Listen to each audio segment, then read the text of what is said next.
Hi everyone, and welcome to the video. This is part 3 of the trapping rainwater problem. In this video, I'll finally introduce the OFN time 01 space solution to this problem. I'll try to show you the thought process in how you might have reached this solution. Now, at first, you might think that the solution is just too creative, but it actually uses a common trick that is very common in problem solving, especially with problems involving min-max or max-min relationships. In fact, it has a name, and it's called the lower envelope technique. More specifically, we're interested in the lower envelope of monotonic functions. If this doesn't make any sense right now, it will in a few minutes. In the last video, we mentioned that the main hurdle of solving this problem is the following. Given an elevation map, find the minimum of the left maximum and the right maximum for I equals 1, 2, all the way to n. So what's the new idea? Well, when you have a function involving min-max or max-min operations, such as g of I in this case, the idea is to try to plot the function in terms of I. Although this sounds a bit silly, this is such a useful trick that it is useful in so many problems. In fact, I'll make a series about 2 other problems which use this exact same trick to reach the optimal solution.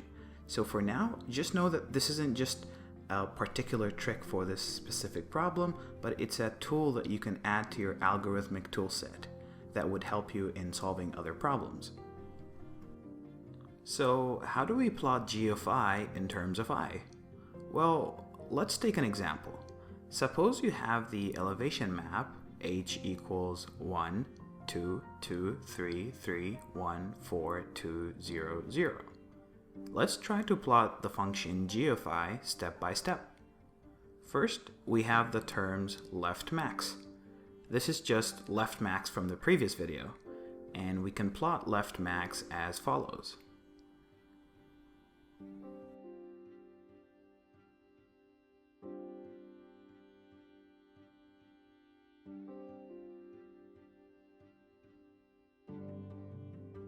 Next, we have the second part of g of I, which is right max. This is just the right max from the previous video. Let's plot that as well. You'll notice something very interesting about left max and right max. Left max is always non-decreasing. This means it either increases as I increases or just stays the same. Similarly, right max is non-increasing. This means it either decreases or just stays the same. Since g of I is the minimum of both at every index I, we take the minimum of both of these curves to be defined as g of I. This minimum curve is called the lower envelope of left max and right max. In other words, this problem is essentially telling us to calculate the lower envelope of left max and right max for all I equals 1, 2 to n. But we already said that if we were to calculate left max and right max explicitly, then that would take an extra OFN space, and it would be just the same as the last solution from the previous video. So what do? How can we avoid the extra space? Well, if we can't rely on left max and right max explicitly, can we rely on their properties or their monotonicity? The answer is to observe that this lower envelope is a lower envelope of one non-increasing function and one non-decreasing function. When this happens in optimization, your brain should almost always, without hesitation, think about either binary search or the 2-pointer approach. I'm planning to do a full series on the lower envelope technique, but trust me on this one. If you spot a lower envelope of 2 monotonic functions, then the optimization will almost always involve some 2-pointer optimization or binary search optimization. I generally try to start with the 2-pointer approach, and then if that fails, then I try binary search. So what is the 2-pointer optimization, you ask? Well, this is best shown by an example. Let's start with the same elevation map H. I'll have two pointers, I and j. Initially, I will point to 1 and j will point to n. I'll have a variable Lmax for the maximum from 1 to I and Rmax for the maximum from j to n. Let's start with the easy ones. We know that Lmax is just h1 as I equals 1. h1 is just 1, and so Lmax is just 1. And Rmax is just h of n, or 0 in this case. This needs only O of 1 time to calculate, and O of 1 space. Now, using just Lmax and Rmax, take a few minutes and think about how you can calculate g of 1 or g of n.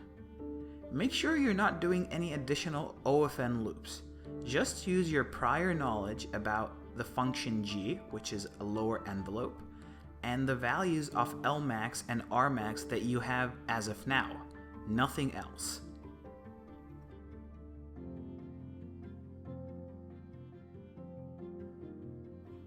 I'm sure if you spend enough time, you'll see what is happening here.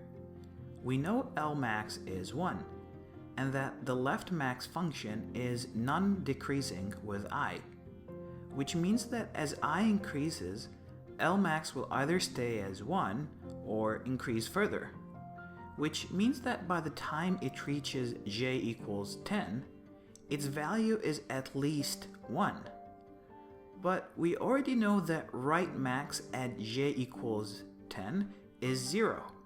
So the minimum of 0 and whatever value left max j is just going to be 0. So we know with certainty that g of j, or g of 10, is equal to 0. We can't reach the same conclusion about g of 1 right now, as remember, right max is a non-increasing function. So by the time right max is at index 1, it might be above or below left max. Since we can't say with certainty using just Lmax, Rmax right now, then we cannot calculate g of 1 with certainty for now, but we can calculate g of 10 with certainty. Since we've solved g of 10, we move the j pointer one step backward to 9 and update Rmax to be the maximum of the previous Rmax and the new element hj, which is 0 in this case. So the maximum of 0 and 0 is just, well, 0. Again, we repeat this process. Since Rmax is less than Lmax, this means that the value of left max j is at least 1, which means that the minimum of left max j and right max j is going to be 0. So g of j, or g of 9, is 0. We move the pointer j one step backwards and update Rmax to be the maximum of 0 and 2, which is 2 in this case. This time, Lmax is smaller than Rmax, but since right max function is non-increasing, that means that right max I is at least 2, which means that the minimum of left max I and right max I must be 1. So we let g of I, or g of 1, to be 1, and move the I pointer one step forward. Finally, we update the value of Lmax to be the maximum of 1 and 2, which is 2 in this case. This time, Lmax is equal to Rmax, so it doesn't matter which pointer we move. I will just set g of I to be equals to 2 and move I one step forward. We can also choose to move the j pointer backwards. Both would be acceptable solutions. Repeat this process until I crosses j. When this happens, we will have calculated the lower envelope for every single index from 1 to n.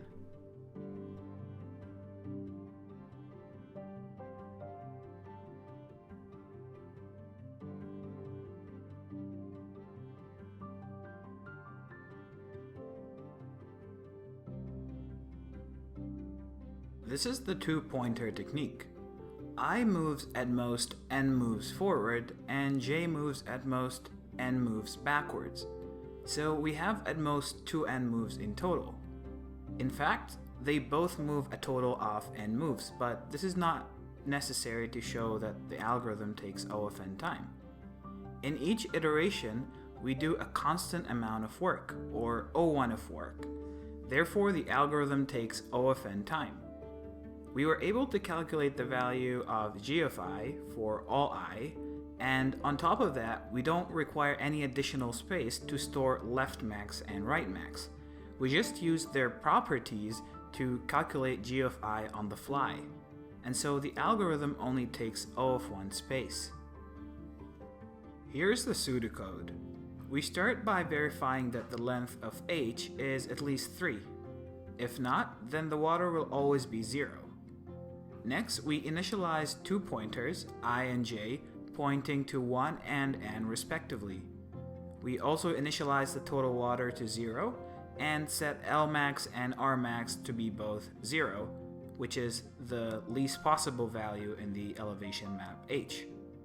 Then, while I is less than or equal to j, we first update Lmax and Rmax to contain the value of left max I and right max j respectively. Then, if Lmax is less than or equal to Rmax, then we know that the minimum of left max I and right max j is left max I, or Lmax. So we add a total of Lmax minus hi to the total water and move I one step forward.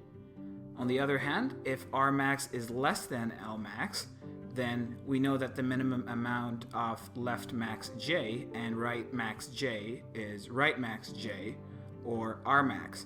So we add Rmax minus hj to the total water and move j one step backwards. Finally, once the loop is done, then we return the total water when I crosses j, and we're done. Thank you for watching the video. If you enjoyed, please consider liking the video and subscribing for more videos. Also, if you're feeling rather generous, I'll leave a link to my Patreon in the description. Thank you for watching, and I'll see you in the next video.